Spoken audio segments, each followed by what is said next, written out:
friends, welcome to Kavitha Samayalarai. இன்னைக்கு நம்ம பார்க்க போற ஸ்பெஷல் ரெசிபி ரொம்ப சிம்பிள் அண்ட் ஈஸியா செய்யக்கூடிய ஒரு சுவையான சட்னி. எல்லா விதமான பிரேக்ஃபாஸ்ட்டுக்கும் ரொம்ப சூட்டபிளா இருக்கும். நம்ம குயிக்காகவும் பண்ணிடலாம். கடலைப்பருப்பு சட்னி. நான் இன்னைக்கு உங்களோட ஷேர் பண்ணிக்கிற ரெசிபி இங்கே லோக்கல் டிஃபன் சென்டரில் மெஸ்ஸிலலாம் செய்வாங்கங்க.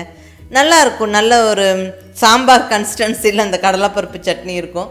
நல்ல இட்லி தோசை மேலே ஊற்றி சாப்பிட்றதுக்கு ரொம்பவுமே நல்லாயிருக்கும். அதை விட ரொம்ப ரொம்ப ஈஸியான சிம்பிளான சட்னி நம்ம டக்குன்னு பண்ணிடலாம்.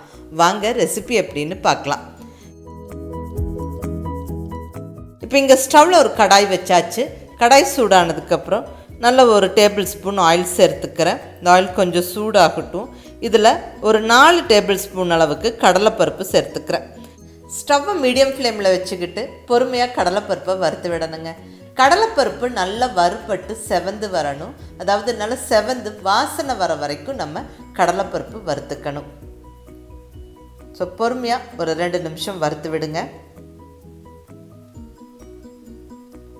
பாருங்கள், கடலைப்பருப்பு நல்லா செவந்துருச்சு, கலர் மாறிடுச்சு, நல்ல வாசனை வருது. இந்த ஸ்டேஜில் இந்த கடலைப்பருப்பை நம்ம தனியாக எடுத்து வச்சிடலாம். நான் இங்கே மிக்ஸி ஜாரில் போட்டுக்கிறேன். ஸோ இது ஆறிட்டுருக்கட்டும். அந்த டைமில் நம்ம மற்றதெல்லாம் வறுத்துக்கலாம். இப்போ நம்ம கம்ப்ளீட்டாக வறுத்த கடலைப்பருப்பை மிக்ஸி ஜாரில் சேர்த்தாச்சு. இது இருக்கட்டும், ஆறிட்டுருக்கட்டும். இப்போ இங்கே அதே கடாயில் கொஞ்சம் எண்ணெய் இருக்குது. அந்த சூடான எண்ணெயில் ஒரு சின்ன பீஸ் அளவுக்கு புளி சேர்த்துக்கிறேன். கூடவே ஒரு 6-7 வரமிளகாய். நீங்கள் உங்களுடைய டேஸ்ட்டுக்கு தகுந்த மாதிரி சேர்த்துக்கங்க. பட் இந்த கடலைப்பருப்பு சட்னி கொஞ்சம் ஸ்பைஸியாக காரசாரமாக இருந்தால் நல்லாயிருக்கும். ஸோ அதுக்கு தகுந்த மாதிரி நீங்கள் மிளகாய் சேர்த்துக்கங்க. கூடவே ஒரு 3 பல் பூண்டு, ஒரு 7-8 சின்ன வெங்காயம், பெரிய வெங்காயமும் சேர்த்துக்கலாம். ஒன்றும் பிரச்சனை இல்லை. ஸோ சின்ன வெங்காயம் சேர்க்கும்போது ரொம்ப டேஸ்ட்டாக இருக்கும். பெரிய வெங்காயமும் சேர்த்துக்கலாம், அது ஒன்றும் பிரச்சனை இல்லை. நல்லா இந்த வெங்காயம் பூண்டெல்லாம் நல்லா வதக்கி விட்டுறலாங்க. நல்லா கலர் மாறுற வரைக்கும் வதங்கட்டும்.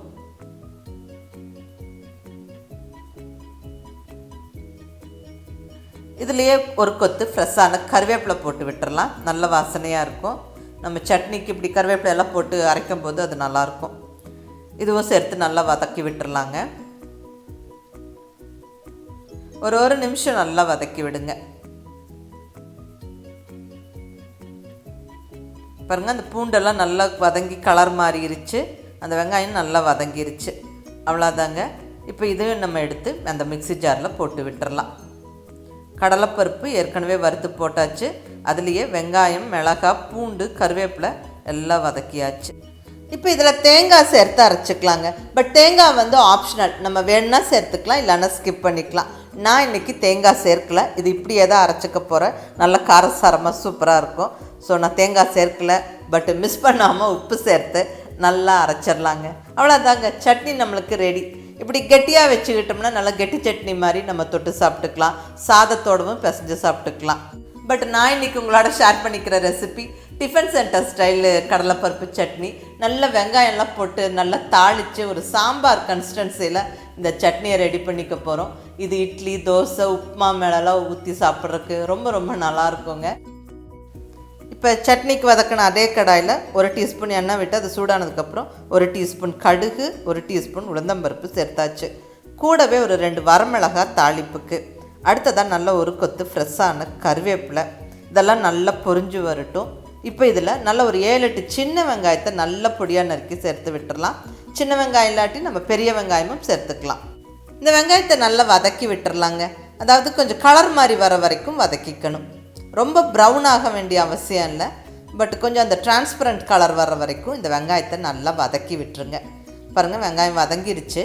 இப்போ இந்த ஸ்டேஜில் நம்ம அரைச்சி ரெடியாக வச்சுருக்கிற கடலைப்பருப்பு சட்னியை நல்லா தண்ணி விட்டு கரைச்சி ஊற்றிக்கலாம். அதாவது கொஞ்சம் தண்ணி மாதிரி இருக்கணும், சாம்பார் பக்குவத்துக்கு இருக்கணுங்க. ஸோ நல்லாவே தண்ணி விட்டுக்கணும். ஏன்னா கடலைப்பருப்பு சட்னி நம்ம தாளித்து விட்டு இங்கே 1 நிமிஷம் கொதிக்க வைக்க போகிறோம். ஸோ கெட்டிப்படும். ஸோ நல்லா தண்ணி விட்டுக்கோங்க. நான் இன்னும் கூட கொஞ்சம் தண்ணி விட்டு நல்லா இப்படி லூஸாக கலந்து விட்டுக்க போகிறேன். ரொம்ப நேரம் கொதிக்க வைக்கக்கூடாது. ஜஸ்ட் 1 நிமிஷம். ஏன்னா நம்ம ஏற்கனவே எல்லாமே வறுத்து தான் இங்கே அரைச்சிருக்கிறோம். ஜஸ்ட் ஒரு கொதி லைட்டாக வர ஸ்டார்ட் ஆகும்போது நம்ம ஸ்டவ்வை ஆஃப் பண்ணிடலாம். அவ்வளோதாங்க, அருமையான கடலைப்பருப்பு சட்னி ஜம்முன்னு ரெடி ஆயிருச்சு.